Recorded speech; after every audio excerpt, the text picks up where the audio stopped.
Wala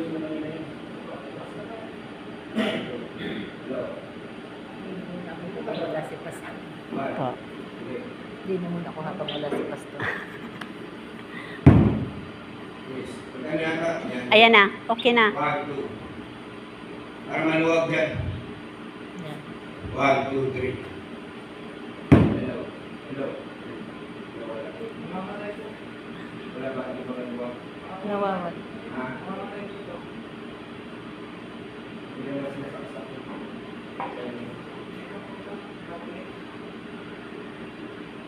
Sige na. Yung mic. Ganda sana na ito.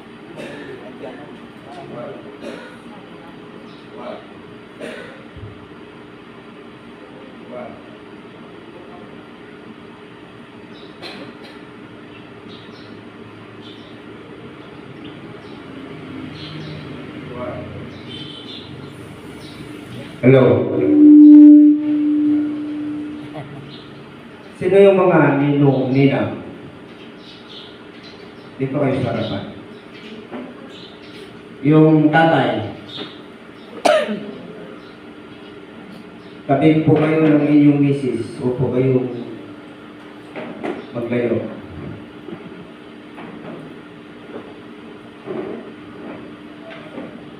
Yan. Good morning po sa ating lahat. Morning po.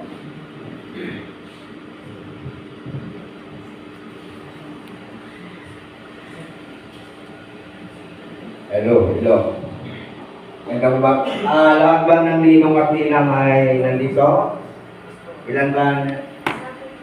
Wala yung iba. Mga ilan, mga 20 na ninong, 20 na ninang. Ano sabi? Sa ngayon ay hindi namin kaya nagawa yung certificate pero ihabol na lang yung pastor kit, no? Yung ano. Sophia, Helen. Yan, Helen. Kaya Helen. No, tapos Darwin. Giolinik. Dito po kayong dalawa. Magkano kayo dito lang?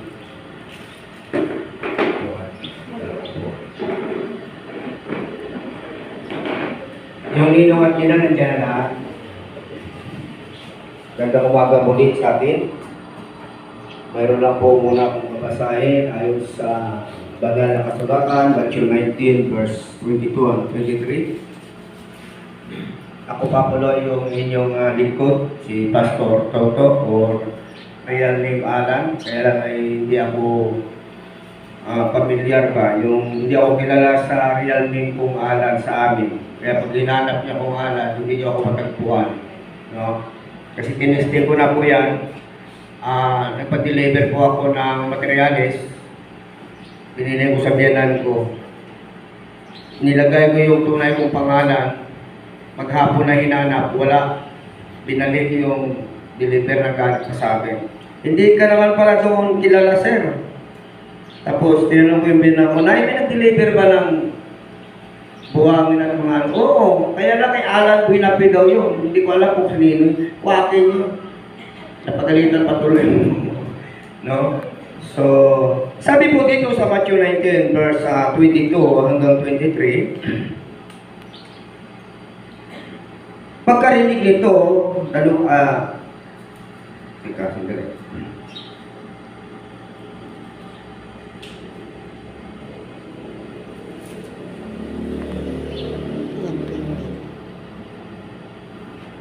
Matthew 19. Yeah. Sorry, 13, sorry. 13 to 14.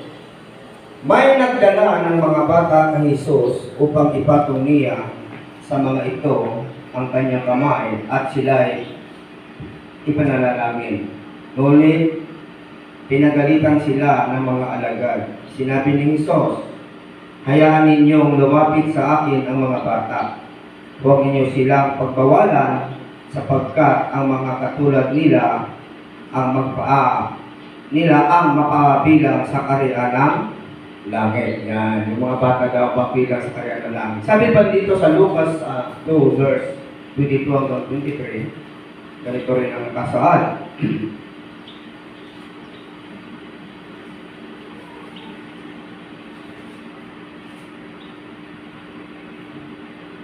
Nang sumapit ang araw ng kanilang pagtupad sa seremonya, sabi po dito, tingnan natin ulit.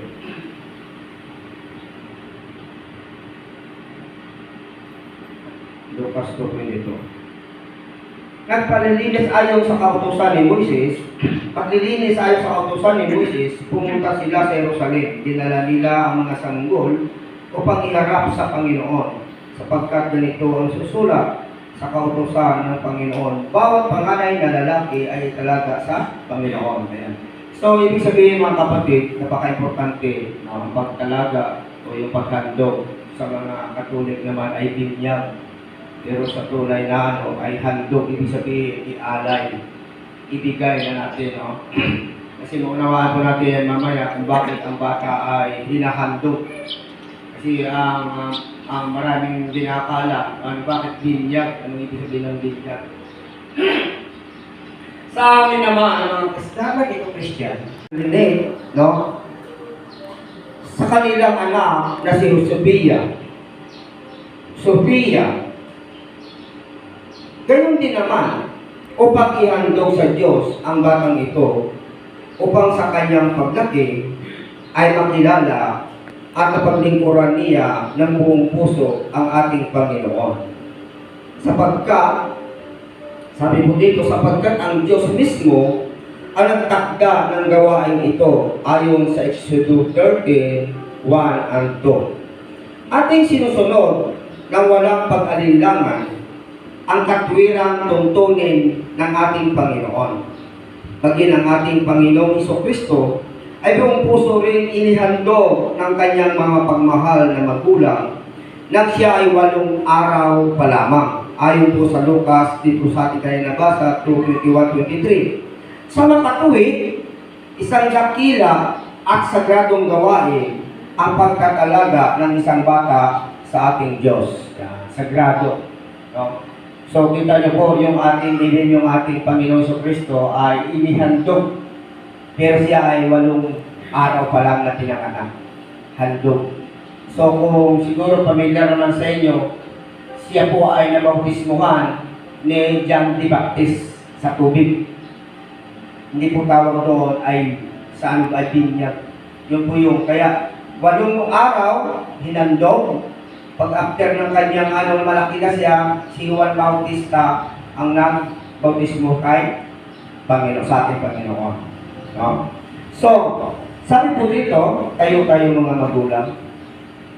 Yan. Meron akong itatanong, tapos ang isasagot nyo lang sa akin, opo, tapos. Pastor Brian, pag-alala ng isang. Ang mga bata ay isang handog at kayamanan mula lamang sa Diyos. Sa makatuwid, sila ay pag-aari ng Diyos. Hindi natin para maunawaan po natin na minsan kasi akala natin nag-asawa tayo, nagkaanak, okay na, may karapatan na tayong anuhin natin yung ating anak. Para maunawaan po natin ay itong anak natin, anak nyo, ito po ay handog ng Diyos, hindi na ninyo.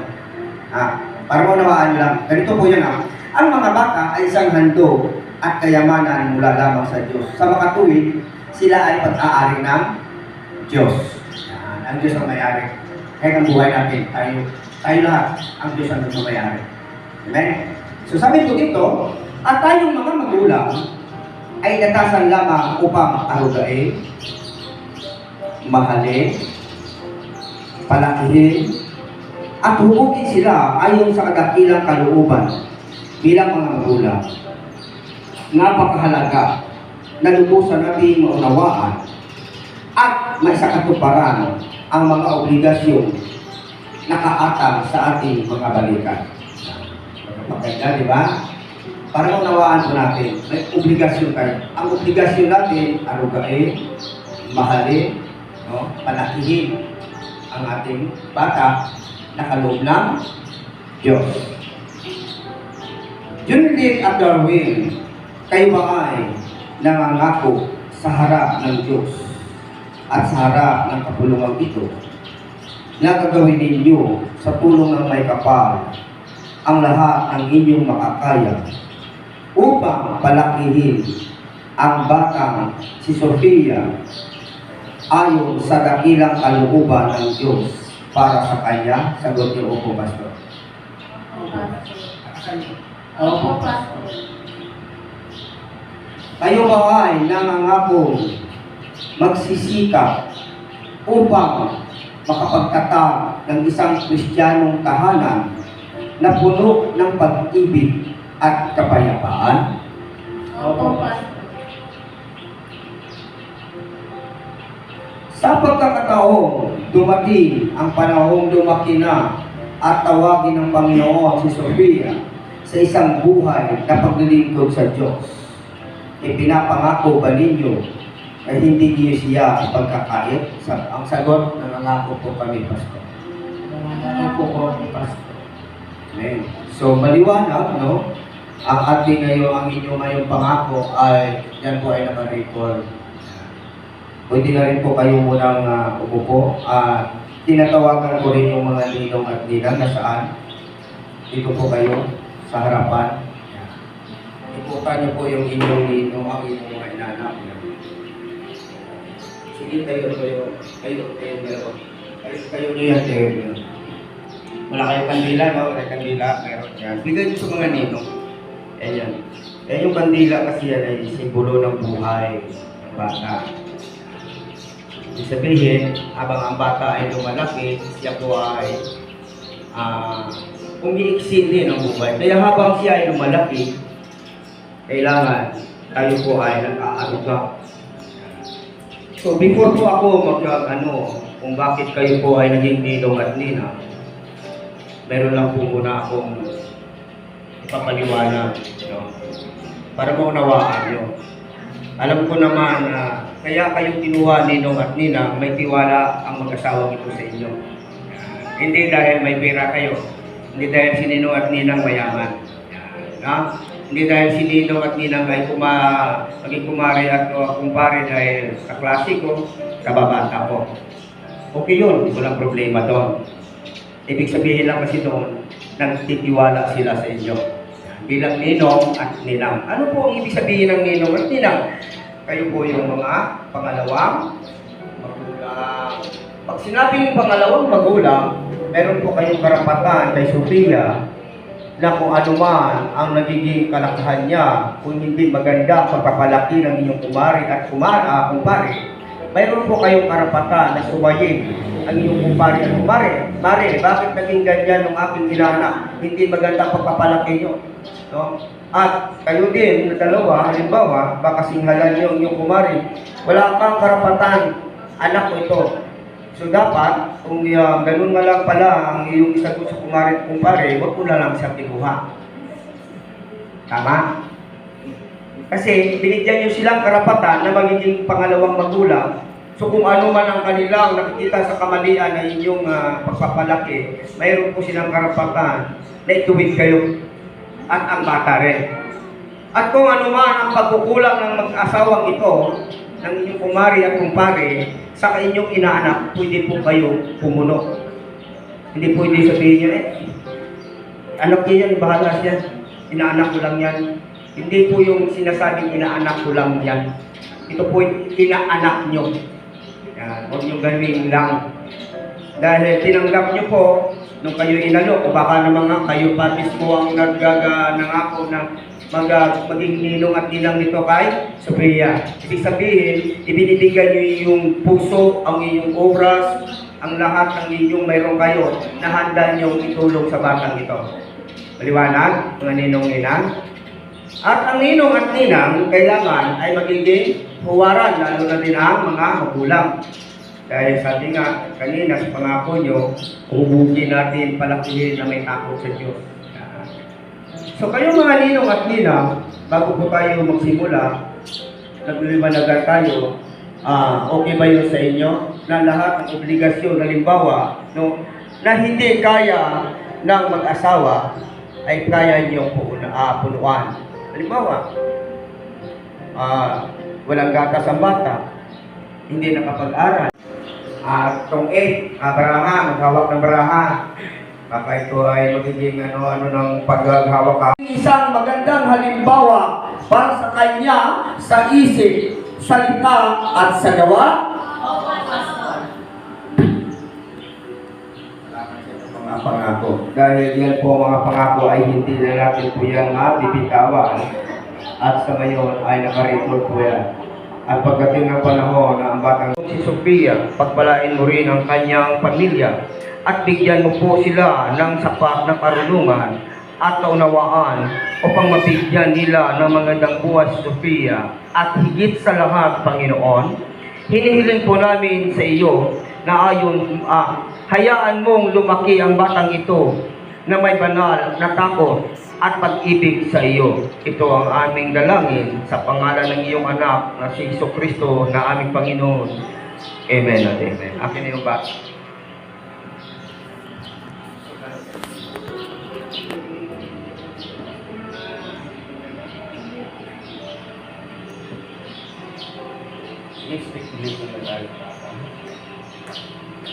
Sophia, bilang ministro ng ating Panginoon, hinahandog kita sa Diyos na mamanlilikha, tagapagligtas, pinagmulaan ng buhay, tagapangalaga, manggagamot, Panginoon, at manunubos natin lahat sa pangalan ng Ama, ng Anak, at ng Banal na Espiritu Santo.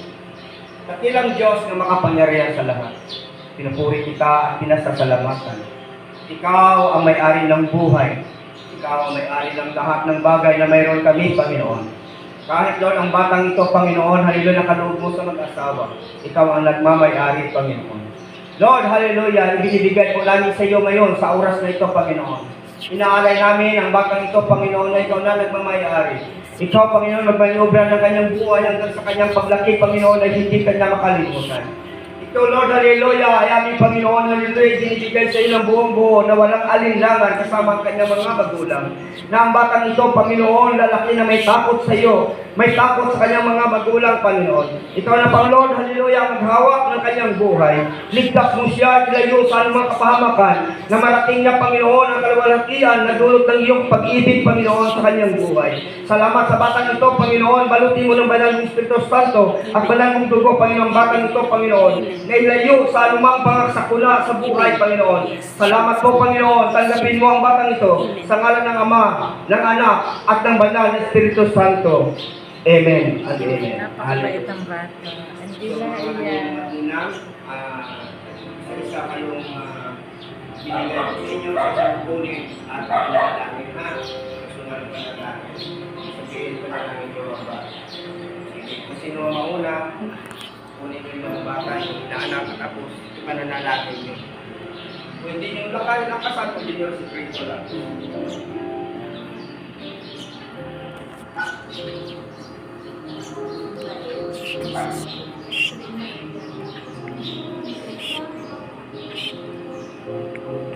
Nalangin nyo, ano lang.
Use it for your glory, Lord. I offer my rest to you.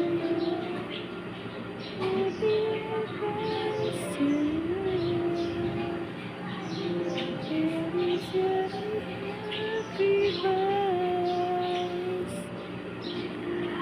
Lord, I offer you my life.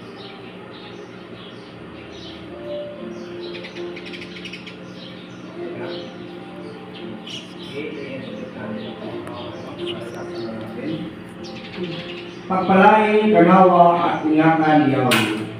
Habagan kanawa at subaybayan ni Yahweh. Amen. Ingatan kanawa at bigyan ng kapayapaan ni Yes, Yahweh. O God. Amen. Amen. Amen. Lord, salamat po sa oras na ito, Panginoon.